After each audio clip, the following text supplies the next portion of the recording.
Iman bukti berjalan bersama dengan Tuhan. Yesaya 46 ayat yang keempat.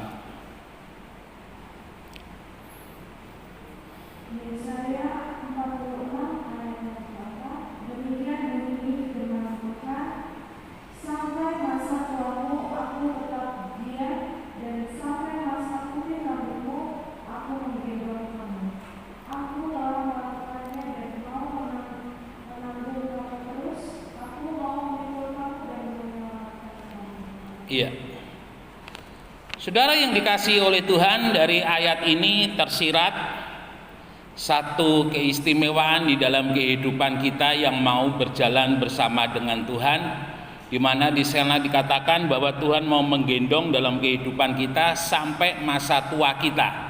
Artinya kalau ada masa tua berarti ada masa muda. Dan jelas kondisi masa muda dan masa tua sangat berbeda. Kondisi masa muda kalau boleh saya bilang kondisi fisik kuat, kondisi mental kuat ya. Dan itu berbanding diterbalik dengan ketika seseorang sudah usia tua. Kadang kalau orang usia yang sudah tua itu paling tidak fisiknya sudah buruk sekali. Nah, artinya apa? Artinya bahwa dalam keadaan kita masih kuat, kita masih bisa, Tuhan menggendong kita. Dan sampai keadaan kita tidak kuat, tidak bisa, Tuhan juga mau menggendong kita. Dalam keadaan kita istilahnya masih berguna, dalam arti dalam pelayanan, dalam banyak hal kita masih bisa melakukannya, Tuhan menggendong. Dan sampai kita istilahnya secara fisik kita tidak mampu melakukan apa-apa, Tuhan juga masih menggendong. Saudara yang dikasihi oleh Tuhan, orang yang digendong itu adalah orang yang dekat dengan yang menggendong. Ya. Jadi ketika seseorang itu digendong, maka dia akan menikmati satu perjalanan di mana dia tidak menikmati sakitnya kaki ketika kena paku, tidak menikmati sakitnya kaki ketika kena panas, tidak menikmati dinginnya air ketika masuk ke dalam sungai. Ya, dengan kata lain bahwa yang menggendong itu yang menanggung segala sesuatu yang terjadi di dalam perjalanan daripada orang yang digendong. Nah, saudara yang dikasihi oleh Tuhan, ketika kita melihat ayat ini begitu dekatnya antara kita dengan Tuhan, ada satu kata yang menghubungkan di dalam kehidupan kita dengan Tuhan itu dekat, yaitu kata iman. Iman artinya kita percaya kepada Tuhan dan percaya kepada apa yang dikatakan oleh firman-Nya, dan percaya dan melakukan apa yang menjadi perkataannya. Dengan kata lain, ketika kita menerima firman itu sebagai firman Tuhan dan kita percayai dan kita lakukan, maka itu sama halnya kita berada di dalam gendongannya Tuhan. Dalam Roma 8 ayat yang ke-28, di sana dikatakan Allah turut bekerja untuk mendatangkan segala kebaikan. Jadi ketika dalam kehidupan kita digendong oleh Tuhan, maka itu sama halnya Allah bekerja di dalam kehidupan kita, bekerja bersama-sama dengan kita untuk kita boleh menerima segala kebaikan yang Tuhan sediakan dalam hidup ini. Tidak peduli sesulit sesukar apapun yang kita hadapi, selama kita ada di dalam gendongannya Tuhan, maka kita mampu akan mengatasinya. Daud begitu berani dia menghadapi Goliat, karena Daud tahu bahwa dia ada di dalam gendongannya Tuhan. Daud berani menantang Goliat karena Daud tahu bahwa dia ada bersama-sama dengan gendongannya Tuhan. Dan Daud percaya ketika dia ada di dalam gendongannya Tuhan, maka kemenangan itu pasti akan terjadi di dalam kehidupannya. Janda yang ada di Sarfat, ketika dia bertemu dengan Elia dan Elia berkata, "Mak, beri aku minum, air ada." Dan ketika Elia meminta untuk dibuatkan roti, janda ini baru dia mengutarakan keadaannya. Hari itu di mana Elia berkata dia minta roti, janda ini hanya punya tepung yang terakhir, minyak yang terakhir untuk dibuat adonan, kemudian dimasak dan dimakan, kemudian mati. Ya. Nah, ketika Elia berkata, buatlah terlebih dahulu untukku, baru kemudian untukmu, maka tepung dan minyak yang sedikit itu tidak akan habis. Saudara yang dikasihi oleh Tuhan, ketika janda di Sarfat mendengar hal ini, ada dua pilihan yang bisa dia lakukan. Antara dia menolak dan dia mendapatkan satu kali makan dan kemudian dia mati, atau dia menerima tetapi dia tidak melihat satu keadaan di mana dia akan hidup selama musim kering yang terjadi di Israel pada waktu itu. Janda di Sarfat ini dia lebih memilih beriman kepada Tuhan. Dia lebih memilih digendong oleh Tuhan seperti yang dikatakan oleh Elia. Ketika janda di Sarfat ini beriman, dia menyerahkan tepungnya yang sedikit, minyaknya yang sedikit dibuat adonan, kemudian dia berikan kepada Elia. Nah, ketika dia kembali ke dapur, janda ini melihat bahwa tepung dan minyak yang sudah dia buat habis untuk satu adonan dan dimakan oleh Elia, ternyata masih ada dan cukup untuk satu adonan lagi. Dan kemudian ketika dia makan dan dia ke dapur lagi dan dia buat lagi, masih ada. Dan itu terjadi setiap hari sampai kurang lebih 3,5 tahun masa kekeringan itu selesai. Jadi di sini kita boleh melihat bersama-sama, ketika kita beriman, ketika kita ada di dalam gendongannya Tuhan, sesulit sesukar apapun yang kita hadapi, kita pasti mampu melewatinya. Karena kita tidak melewatinya sendiri, karena kita tidak menghadapinya sendiri, tetapi kita berjalan bersama-sama dengan Tuhan. Dan ketika kita berjalan bersama-sama dengan Tuhan, maka pertolongan Tuhan itu dinyatakan di dalam hidup ini.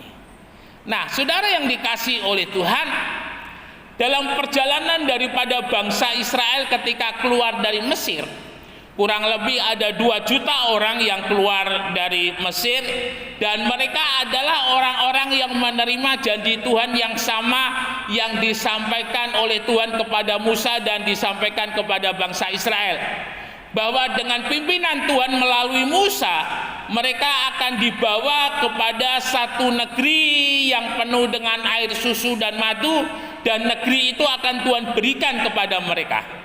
Tuhan tidak memberitahu negeri itu di mana, dan Tuhan tidak memberitahu keadaannya bagaimana. Ya, karena Tuhan tahu bahwa bangsa Israel yang baru keluar dari Mesir itu bangsa Israel yang sama sekali belum mengenal Allah. Mengenal Allah itu pun masih sangat terbatas, sampai sangat kepada hal-hal yang paling dasar yang dia kenal. Tetapi bangsa Israel belum mengenal Allah yang sungguh-sungguh hidup, yang luar biasa itu, yang menyertai dalam kehidupan mereka. Sehingga Tuhan perlu untuk membangun imannya bangsa Israel terlebih dahulu. Saudara-saudara yang dikasihi oleh Tuhan, Tuhan bawa, Tuhan pimpin bangsa Israel tidak langsung menuju ke tempat yang tanpa hambatan, ke tempat yang tanpa rintangan. Tetapi Tuhan bawa bangsa Israel ke tempat di mana di sana mereka harus menghadapi rintangan, harus menghadapi masalah, harus menghadapi persoalan. Untuk apa? Untuk mereka boleh mengenal Tuhan. Ya. Jadi masalah dan persoalan Tuhan izinkan terjadi untuk kita boleh melihat kemuliaan Tuhan. Masalah dan persoalan adalah kesempatan orang percaya melihat Tuhan Yesus yang hidup dan berkuasa itu sungguh-sungguh iya dan amin. Nah, akhirnya Tuhan bawa bangsa Israel keluar dari Mesir, dan Tuhan bawa mereka yang pertama menghadapi Laut Teberau. Laut Teberau adalah sebuah pintu yang tertutup yang tidak bisa dilalui oleh 2 juta orang. Pintu yang tertutup yang tidak mungkin diseberangi oleh 2 juta orang. Belum sempat mereka menyeberang, mereka sudah melihat tentara Mesir, tentara Firaun mengejar. Bapak Ibu Saudara yang dikasihi oleh Tuhan, di sana Tuhan sebenarnya mau seperti halnya Tuhan telah melepaskan bangsa Israel dengan 10 tulah. di mana 10 tulah itu Tuhan maksudkan supaya bangsa Israel tahu dan percaya bahwa Allah yang memimpin mereka itu adalah Allah yang dahsyat. Tetapi pada kenyataannya ketika mereka menghadapi rintangan, yang mereka katakan kepada Musa adalah, Musa, bawa kami kembali ke Mesir. Bangsa Israel tidak berpikir bahwa ketika kembali ke Mesir keadaan mereka bisa jadi tidak lebih baik, yang pasti lebih buruk. Ya, mungkin mereka bisa didera lebih berat lagi, dihukum dengan lebih sangat lagi oleh Firaun dan orang-orang Mesir. Nah, di sana melalui Musa Tuhan tunjukkan bagaimana Tuhan mampu membuka laut, membelah laut, dan di jalan yang kering itu bangsa Israel berjalan.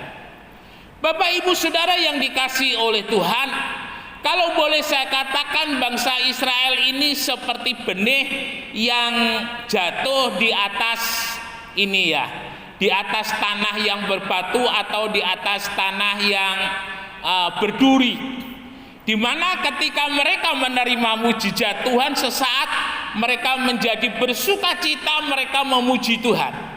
Tetapi ketika kurang lebih kalau tidak salah itu 6 hari perjalanan di padang gurun, setelah mereka melewati Laut Tebero, bekal makanan habis dan mereka tidak mendapatkan makanan di padang gurun. Tuhan bawa bangsa Israel untuk mau berteriak kepada Tuhan. Tuhan mau supaya bangsa Israel beriman kepada Tuhan. Apa sih salahnya untuk meminta kepada Tuhan? Apa sih salahnya untuk berdoa kepada Tuhan? Ya, kadang Tuhan izinkan Tuhan tahu kebutuhan kita apa, Tuhan tahu keperluan kita apa, tetapi Tuhan mau supaya kita belajar memanggil nama Tuhan, supaya kita belajar berseru kepada Tuhan, dan melalui masalah persoalan itu Tuhan izinkan terjadi supaya kita berseru memanggil namanya. Saudara yang dikasihi oleh Tuhan, tanpa kita berseru dan memanggil nama Tuhan, iman kita nggak akan bertumbuh. Iman kita hanya bertumbuh ketika kita dengan segenap hati, dengan segenap jiwa, dan dengan segenap kehidupan berseru memanggil nama Tuhan. Nah, bangsa Israel ketika mereka tidak ada makanan, tiang awan dan tiang api yang membuktikan penyertaan Tuhan itu mereka lihat.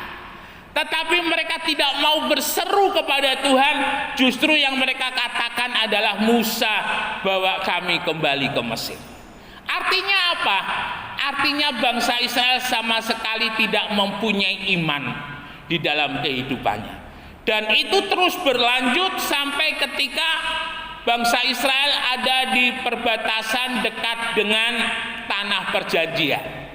Dan Musa memerintahkan 12 suku 1 orang, coba kamu lihat, kamu adalah pengintai yang saya perintahkan, lihat negeri itu, dan kalau ada hasil tanamannya yang baik kamu bawa kemari, tunjukkan kepada bangsa ini, dan kamu harus menceritakan apa saja yang kamu lihat di tanah perjanjian. Nah, saudara yang dikasihi oleh Tuhan, kita melihat ada 2 sikap yang berbeda. 10 pengintai dari 10 suku dan 2 pengintai dari 2 suku, yaitu Kaleb dan Yusa. Apa yang mereka katakan di sana? Dibacakan Agnes, Bilangan 13 27 sampai 29.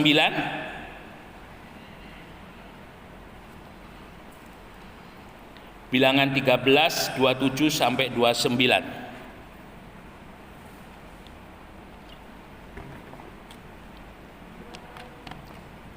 Bilangan 13 ayat yang ke-27 sampai ke-29 yang demikian Tuhan, mereka menceritakan kepadanya, kami sudah masuk ke negeri, kemana kau suruh kami, dan memang negeri itu berlimpah-limpah susu dan madunya, dan inilah hasilnya.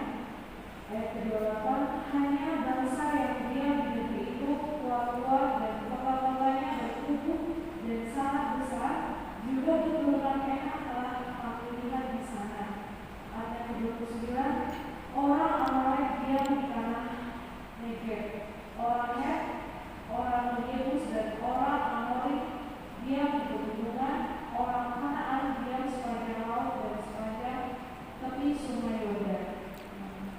Iya.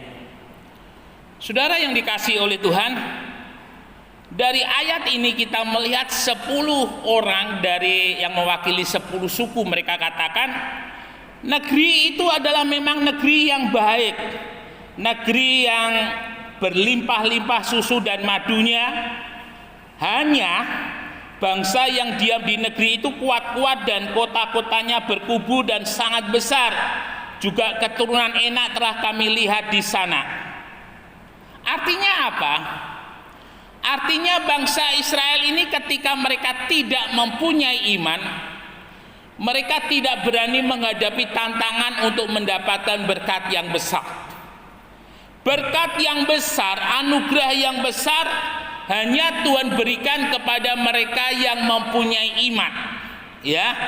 Karena ketika kita beriman, artinya kita mengharapkan sesuatu hal yang lebih daripada yang bisa kita raih. Dan bangsa Israel boleh melihat tanah perjanjian itu adalah tanah yang baik, tanah yang luar biasa. Karena mereka tidak punya iman, ketika mereka melihat penduduk yang ada di sana, mereka menjadi takut. Orang yang tidak punya iman, dia tidak berani menghadapi tantangan. Orang yang tidak beriman, dia tidak berani menghadapi masalah dan persoalan. Orang yang tidak beriman, dia tidak berani menghadapi segala macam persoalan yang ada dalam hidup ini. Bapak, Ibu, Saudara yang dikasihi oleh Tuhan, orang yang tidak mempunyai iman, dia melihat masalahnya itu lebih besar daripada Tuhan. Orang yang tidak beriman itu dia melihat persoalannya itu lebih kuat daripada Tuhan. Sehingga ketika dia menghadapi masalah dan persoalan itu, dia sudah tahu bahwa dia tidak mungkin karena dia menghadapinya dengan kekuatannya sendiri. Orang yang tidak beriman, dia tidak bisa mengandalkan Tuhan. Orang ketika tidak beriman, dia tidak bisa berdoa kepada Tuhan.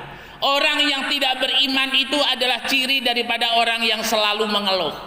Orang yang tidak beriman itu adalah orang yang tidak ada pengucapan syukur. Karena apa? Karena dia tidak melihat bahwa di balik masalah dan persoalan itu ada campur tangan Tuhan yang luar biasa yang akan Tuhan berikan di dalam kehidupan kita. Jadi bangsa Israel ini 10 suku dan 10 pengintai ini, mereka tahu tanah perjanjian itu baik, tetapi mereka tidak berani. Ya, mereka bilang kita tidak mungkin bisa masuk. Bangsa itu didiami oleh orang-orang enak, bangsa-bangsa raksasa. Kita ini seperti belalang di hadapan mereka. Kita tidak akan maju dan kita tidak akan memiliki tanah itu. Orang yang tidak memiliki iman, dia tidak mempunyai masa depan. Orang yang tidak memiliki iman, dia tidak punya pengharapan. Imanlah yang membuat pengharapan itu ada meskipun ada di lembah bayang-bayang maut. Imanlah yang membuat di dalam kehidupan kita ketika dalam kesulitan yang paling sulit dalam hidup ini pasti ada jalan keluar dan pertolongan. Iman itu Tuhan yang bekerja. Ketika kita beriman, Tuhan bekerja untuk kita. Ketika kita tidak beriman, maka Tuhan tidak bekerja untuk kita. Nah, saudara yang dikasihi oleh Tuhan Yesus Kristus, akhirnya 2 juta orang ini karena mereka tidak punya iman, karena mereka tidak ada di dalam gendongannya Tuhan, mereka gagal. 40 tahun mereka di padang gurun, satu persatu mereka mati. Mereka hanya mendengar janji Tuhan, tetapi mereka tidak hidup di dalam janji itu. Mereka tidak menikmati penggenapan janji itu. Sebuah hal yang sangat ironis. Janji Tuhan yang manis, janji Tuhan yang indah, janji Tuhan yang luar biasa hanya mereka dengar. Tetapi lain dengan Kaleb dan Yusak. Dibacakan Bilangan 14 ayat yang ke-7 dan yang ke-8, apa yang dikatakan oleh Yosua.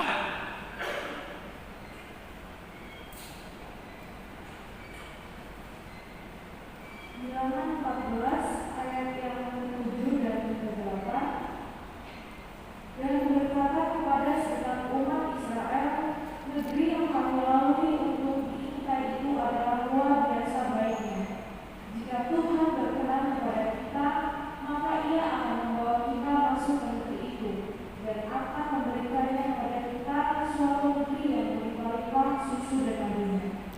Iya, orang yang punya iman itu selalu optimis.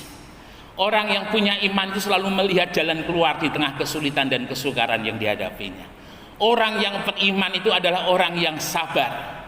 Di tengah-tengah kesulitan dan kesukaran dia menanti waktunya Tuhan yang paling baik dalam hidupnya. Dan yang dikatakan oleh Yosua, jika Tuhan berkenan kepada kita, maka Ia akan membawa kita masuk ke negeri itu dan akan memberikannya kepada kita. Dasarnya Yosua berani berkata bahwa mereka akan dibawa masuk ke tanah perjanjian oleh karena Yosua beriman bahwa Tuhan tidak pernah lalai menepati janjinya. Yosua beriman, Kaleb beriman bahwa mereka pasti akan masuk ke negeri itu. Dan kita boleh melihat bagaimana oleh imannya Yosua yang menggantikan Musa untuk masuk ke tanah perjanjian mengalahkan Yeriko. Yeriko adalah simbol kekuatan yang paling besar di tanah perjanjian pada waktu itu. Jadi ketika mengalahkan Yeriko itu artinya mampu bisa mengalahkan semua bangsa-bangsa yang lain. Dan Yeriko pada waktu itu adalah dikenal sebagai yang memiliki benteng kubu tembok yang kuat. Sehingga kalau bangsa Israel bisa merobohkan tembok Yeriko, maka itu membuat kegentaran kepada negeri-negeri yang lain. Bapak Ibu Saudara yang dikasihi oleh Tuhan, dan Yosua mengalami bagaimana ketika dia menghadapi Yeriko, ketika dia datang kepada Tuhan dan dia percaya bahwa Tuhan pasti akan menyerahkan Yeriko, dan bagaimana Tuhan memimpin Yosua untuk mengalahkan Yeriko dengan caranya Tuhan yang ajaib. Yosua menikmati yang namanya Allah turut bekerja untuk mendatangkan kebaikan dalam segala sesuatu. Ketika kita beriman, Allah turut bekerja. Ketika Allah turut bekerja, mujizat itu akan terjadi dalam hidup ini. Ya, dan kita sama-sama melihat bagaimana Yosua memenangkan kota demi kota yang ada di tanah perjanjian dan sekarang menjadi milik Israel, di mana Yosua mengalahkan semua. Bahkan Kaleb, ketika dia akan diserahkan tanah miliknya, Kaleb sudah berusia 80 tahun dan dia katakan, aku masih seperti dulu, aku masih muda, aku masih kuat, aku akan berperang merebut tanah itu untuk aku dan keturunanku. Bapak Ibu Saudara yang dikasihi oleh Tuhan, jangan pernah lepaskan gendongan kita daripada Tuhan. Ya, jangan pernah. Karena ketika kita melepaskan gendongan daripada Tuhan, artinya sesaat kita melepaskan pegangan kita dengan Tuhan. Dan artinya sesaat arah hidup pesawat kita itu tidak lagi di tempatnya.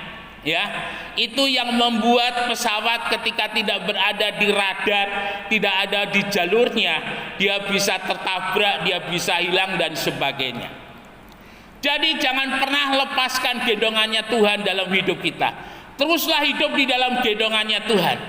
Apapun yang terjadi dalam hidup ini, teruslah beriman. Karena itu yang akan membuat Allah turut bekerja untuk memberikan kemenangan kepada kita. Kaleb dan Yosua, dia ada di dalam gendongannya Tuhan, dia percaya kepada Tuhan, dia masuk dan mendiami, dan dia mati di tanah perjanjian. Nah, sore hari ini, apapun yang saudara hadapi, persoalan masalah saudara, jadikan itu kesempatan untuk melihat kemuliaan Tuhan. Berimanlah dan percayalah bahwa Tuhan campur tangan untuk boleh menolong dalam hidup saudara. Tuhan campur tangan memberkati apa yang menjadi doa saudara, memberkati dalam usaha dan pekerjaan saudara, memberkati menolong apa yang menjadi permohonan saudara. Berdoalah kepada Tuhan. Jika mungkin saat ini belum dijawab oleh Tuhan, biarlah kita mau sabar menanti waktunya Tuhan. Karena waktu Tuhan itu adalah waktu yang paling baik dalam hidup kita. Berimanlah terus kepada Tuhan dan nikmati campur tangannya itu, memulihkan, memberkati, melindungi, menolong di dalam kehidupan kita sekarang sampai selama-lamanya. Immanuel, Tuhan Yesus memberkati, beri kemuliaan bagi nama Tuhan.